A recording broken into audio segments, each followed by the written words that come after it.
예. 이런 시대를 연 노태우 대통령, 우리나라가 자유민주주의 체계의 국제 질서 안에서 미국의 거의 보호국 같던 우리나라가 전 세계의 자유민주주의 국가에 독립된 일원의 길을 튼 외교를 한 건 노태우의 북방외교라고 봐야 될 겁니다. 행운가득님 어차피 그렇게 될 수밖에 없어요. 감당할 수 없는 집 산 친구들 요새 피눈물 흘리고 있습니다. 네. 문성호가 펜수를 소리를 내었다고 난리친다고요? 그래요? 성호, 여러분. 알겠습니다. 그런 국제적인 지방 뉴스는 됐고요. 문성호 화이팅. 뭐 아무튼 뭐 이준석 사람들 다 이준석 패거리 다 죽여버리겠다 뭐 이런 거 아니야. 아니 그런 거죠. 저는 아주 요새 그거에 있어서 아주 피곤합니다. 저는 가세연의 그 파이팅 능력 정말 인정합니다. 파이팅 능력 정말 인정하는데 가세연이 신뢰할 수 있는 채널이야? 라고 묻는다면 야 지금 어디서 여러분 우물가에서 숭늉 찾는 건 아니지. 그런 얘기를 하죠.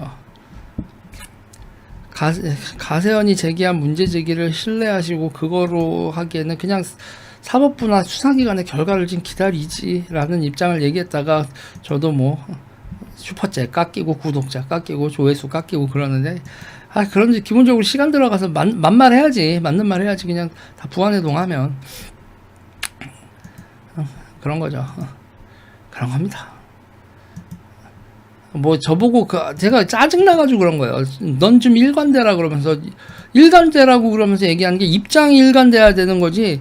강용석을 편들면 계속 편을 들고 이준석을 편들 거면 이준석을 계속 편들라는 거야. 그래서 뭐 그게 일관적인 거야. 누군가를 지금 강용석을 쭉 밀어주는 거, 이준석을 쭉 그런 게 일관적인 거구나. 이 판에서는 그래서 내가 뇌가 없으세요라고 한마디 하려다가 그냥 차단을 해버렸어요. 와 이런 사람들하고 말을 섞기가 싫다. 아니 경기도지사 선거를 이겨야 된다라는 명제를 세웠으면 강용석 출마자 후보하고 어떻게 조율을 할 것이냐는 당연한 명제인 거. 그 명제를 강용석은 똥이야 그러면서 거부하는 이준석은 야 뭐 하는 거냐 이러다가 이거 내가 나는 아니지 이렇게 되면 그러면은 그거는 뭐 하자는 거야 이렇게 되는 거고. 지금 같은 경우에 가세연이 제기한 의혹 제기를 신뢰해서 대한민국의 여당 대표를 날리자 이렇게 되면 다들 진짜 정치를 개똥을 만들어라 이렇게 되는 거고. 그게 일관되지 않다. 몰라 씨발. 어쨌든 간에 나는 내 스스로 내가 꼴리는 대로 행동하는데 나는 일관성은 난 그게 제일 중요해. 내가 마음이 편해 지금 이렇게 얘기하는 게.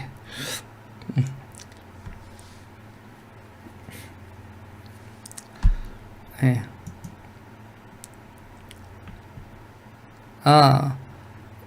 여러분 지금 해모 로고 아트님에게 있잖아요. 전혀 지금 로고 아트님이 얘기하시는 게 지금 부자 입장에서 상속세 법인세 인하가 당연히 잘못은 아니죠. 그런데 현상 더 취약한 서민화 측면 정책을 해야지요라고 하는데 상속세 법인세 인하가 서민 하층민 정책하고 상충되는 겁니까? 이게 제가 분명히 얘기하는 데 있잖아요. 그 상속세 법인세 인하한다고 서민들이 엿먹을 이유가 없어요. 이거는 그냥 사촌이 배를 사니까 사촌이 땅을 사니까 배 아픈 집니 그건 거죠.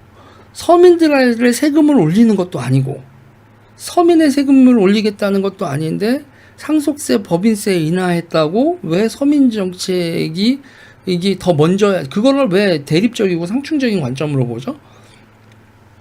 아니 예를 들면 쟤는 그래요. 기본적으로 소비 활성화라고 하는 측면을 생각을 해도 소비 활성화가 서민층이 지갑을 열고 소비를 활성화시키는 방법, 그 방법이 있었죠. 김대중 대통령의 카드, 그런 걸 보고 뭐냐면 컨슈머 뎁트라고 하는 건데, 소비자 부채를 늘려서 카드를 LG 카드야 막 이러면서 LG 카드 사태 나고 막 이런 거. IMF를 극복하기 위해서 내수를 진작시켜서, 그때 여러분 그건 뭐였습니까? 기업 몰아주기였죠. 기업 몰아주기였습니다. 근데 기업 몰아주기였는데 뭐라고 명분을 붙였냐면, 그 개인들 있잖아요. 개인들의 소비 능력과 그 부채에 대한 대한민국 국민들이 금융이 스스로 관리할 수 있는 능력이 되게 올라갔으니 이런 소비자 부채를 늘려도 된다라는, 마치 당신들 똑똑해졌으니까 이제 카드 발행해 드릴게요, 이런 명분을 만들어서 결국은 기업들의 매출 늘려주기, 내수에서 흑자 많이 내서 빚 빨리 갚아주기. 그래서 기업은 빨리 빚을 갚는 데 도움이 됐지만 개인들은 계피본 뭐 이런 게 있습니다. 그런 거 같은 경우가 이제 대표적인 서민 연맥이고 기업 몰아주기 이런 거죠. 근데 이제 상속세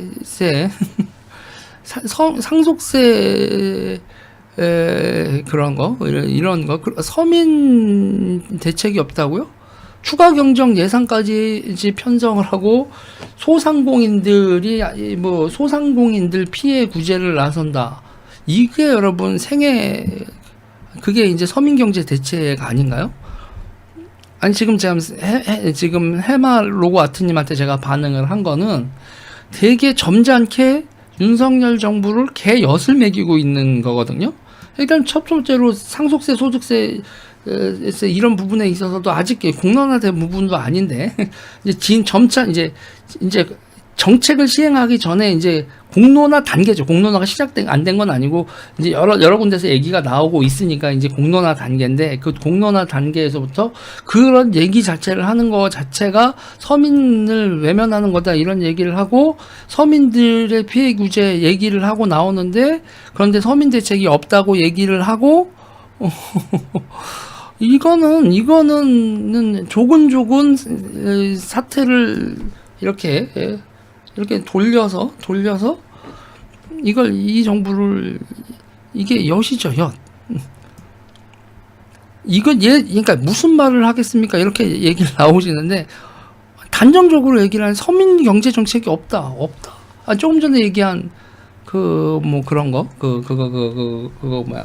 코로나 대책이나 그런 거에서 경정 예산에서 자금을 지급하겠다 이런 거라든지, 지금 그러니까 또 이런 거, 요번에 아무튼 얘기를 하는 거에서, 만약에 52시간 노동제 같은 경우도 52시간 노동제를 탄력적으로 운영을 한다.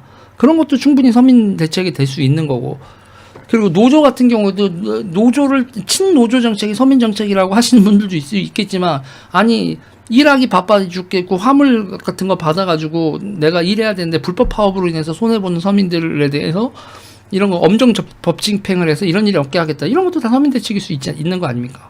저는 이 서민 대책이라는 말 속에 녹아있는 엄청나게 파퓰리즘적인 성격, 그리고 지금 어떻게 진행되는 모든 것에서 없다라고 단정 지으면서 서민 대책 내놔라라고 막 사태를 이렇게 얘기를 해버리는 것 자체, 이런 게 이제 정치적으로 저런 의견을 먹고 파퓰리즘이 잘한다, 이렇게 생각을 하거든요.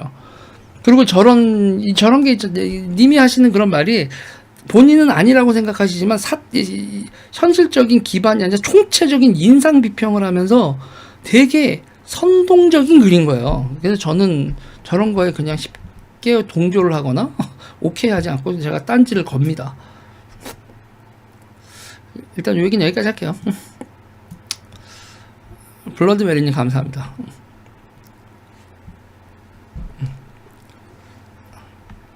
일단 민심을 그러니까 이게 참 그래요. 그러니까 제가 좌파 출신인지 몰라도 저는 좌파 우파를 떠나서 저는 이런 걸 매니퓰레이션이라고 보는 게, 그러니까 매니퓰레이션이니까 뭐냐면 어떤 민심이나 여론이라는 것도 되게 선동과 조작의 여지가 많아요. 선동과 조작이라는 얘기도 많고, 이제 정파적으로 서로 이게 항상 이제 전쟁인데, 그러니까 아트님 같은 의견이 가장 약한 고리를 치고 들어오고, 그렇습니다. 근데 저는 분명한 건 서민 대책이 없고 뭐가 없고 뭐 이렇게 얘기하는데 근거가 좀 명확하셨으면 좋겠고 인상 비평으로 얘기를 하시는 거에서 구체적으로 얘기를 해보세요. 구체적으로. 그렇습니다. 저는 서민 대책이 없다라고 단정적으로 얘기를 하거나 뭐 이런 세금을 깎는 게 이게 상속세나 이런 걸 손보는 게 부자들을 위하고 부자들을 위한다고 서민을 엿먹인다라는 이 이분법적인 생각도 조금은 좀 다시 생각해 보시라 이런 얘기를 좀 해드리고 싶네요. 네.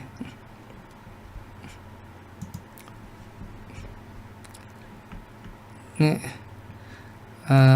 블러드메리님 감사하고 윤지은님 감사하고 더스님 감사합니다.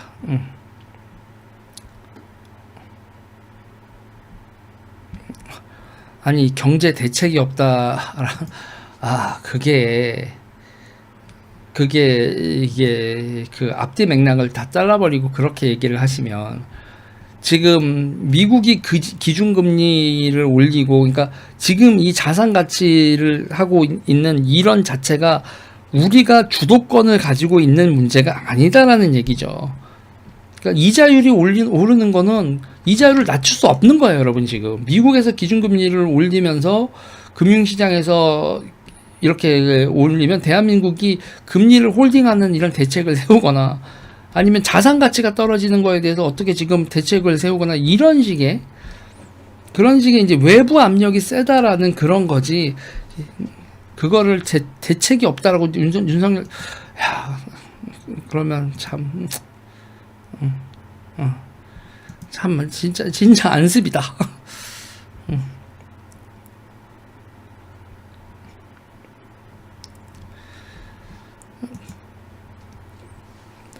지금 이제 금리와 자산 가치 하락에 대해서 정부가 할 수 있는 일이 없다라는 거는 솔직한 얘기죠. 세계사적인 얘기인데, 세계사적인으로 벌어지는 일인데, 그러면 여러분 근본적으로는 그래요. 지금 당장은 대처할 수 없지만 이런 일이 터질 때마다 여러분 정치가 해야 될 거는 뭐냐면 대한민국의 이게 내실 실력이라는 거 있잖아요. 대한민국이 이런 파고에 견딜 수 있는 실력을 가져야겠다. 그런 최대한의 실력을 가져야겠다는 생각은 해야죠. 이럴 때일수록 여러분 그러니까 정말 간단한 겁니다, 여러분. 간단한 게 뭐냐면요. 이 생각은 해야 돼요. 모든 욕망을 중심으로 하면 답은 없어요. 욕망을 중심으로는 답은 없는데, 그러니까 이거죠. 석유 가격이 엄청 올라도 지금 대한민국도 여러분 사실 엄청나게 실력이 높은 나라예요. 왜 실력이 엄청 높은 나라냐면 석유 가격이 올라도요. 우리가 석유를 못 사옵니다. 이런 상황은 벌어지지 않죠. 석유 가격이 올라도 석유를 계속적으로 수급 안정을 할 수 있다는 거 여러분 대단한 실력 있는 나라인 겁니다. 식량 가격이 엄청 올랐는데도 식량 수급에 별 문제가 없습니다. 이거 대단히 실력 있는 나라예요. 그러니까 물가가 올랐는데 물가가 올랐어도 여러분 공급이 끊기지는 않죠. 그러면 대단히 실력 있는 나라입니다. 그러니까 우리가 있잖아요. 그러면 다른 거에 소비가 줄어들면서 이 상황은 기본적으로 우리가 뭐 시계도 좋은 거 차고 싶고 핸드폰도 좋은 거로 바꾸고 싶고 컴퓨터도 업그레이드 하고 싶고 그런데 갑자기 이런 위기가 발생하면 에너지하고 식량을 우선적으로 들여와서 이거라고 이 시기가 지나갈 때까지 다른 소비 여력은 좀 감소를 해야 되는구나라는 시그널이죠. 물가가 오른다라는 건 여러분 물가가 올라면 우리가 나쁘고 불편하고 경제 위기라고 생각하지만 그 시그널에 맞춰서 우리가 행동을 해야 된다는 지침을 내려주는 겁니다. 그래서 우리는 그거에 대해서 어느 정도 또 따라야 돼요. 그러면 이제 모든 소득이 다 줄고 기타 등등 하겠죠. 그래도 여러분 저는 그래요. 저는 이게 요새 국제정치 보다가 막 이집트 같은 데 좆됐거든. 이집트 같은 데 보면 여러분 진짜 이 인플레이션 때문에 인플레이션이 발생을 하면 여러분 지금 인플레이션과 자산 가치가 폭락이 되는데 정치적인 위기는 발생을 해도 우리나라에서 여러분 식량을 못 구하고 생활을 할 수가 없어서 폭동이 나는 상황은 벌어지지 않는다고요. 겨울인데 얼어 죽겠어. 석유 내놔. 지금 이 돈으로는 월급으로는 밥도 못 먹겠어. 길바닥에 나와서 이 정부 뒤집어 엎고 이 부자 새끼들아 니네만 밥 처먹냐. 우리한테도 기름하고 그 밥을 내놔라. 이런 폭동 상황으로 가는 나라는 아니거든요.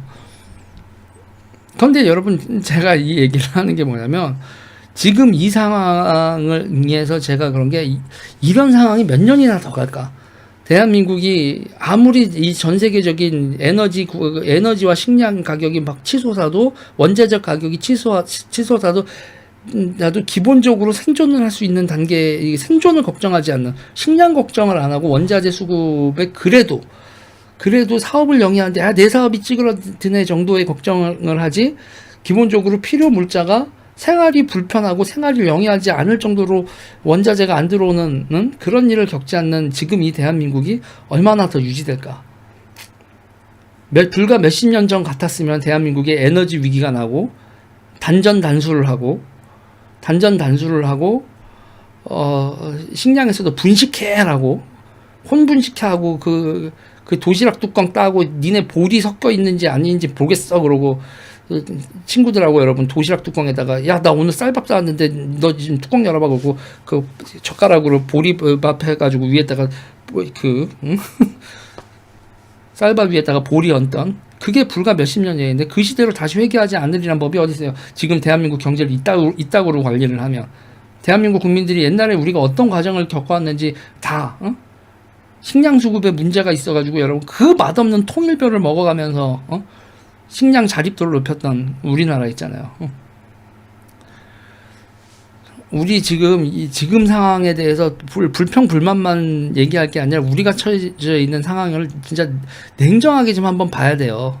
지금 저출산 그리고 수출 경쟁력들이 산업에서 있어서 수출 경쟁력 상실되고 있고 숙련 노동력 공급 끊어지고 있고, 그리고 대기업에서도 아빠들의 대기업 3세 4세, 제가 요새 재벌들 욕을 할 때 옛날에는 별의별 걸 가지고 다 욕을 했는데 요새는 그래요.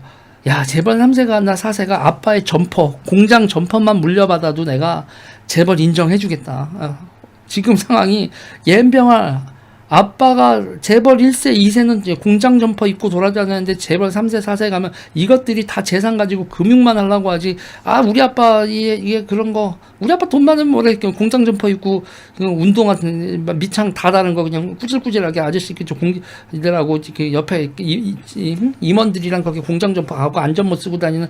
난 아빠의 그런 삶 살기 싫어. 미국 유학 갔다 했더니 금융 배워가지고 아빠의 점퍼는 필요 없고 아빠의 재산만 물려받고 이러겠다는, 경영이고 나발이고는 됐고 나는 다 금융으로 돈 벌고 그게 젠틀하고 문화적이지라고 하는, 아빠의 점퍼는 벗어던지고 전 세계 애니웨어로서 전 세계 돌아다니면서 어느 빌딩 살까, 어느 주식 살까, 어느 코인 살까 이러고만 있는 재벌 3세 4세들, 야 나라 마탱이가 가고 있는 거예요 여러분.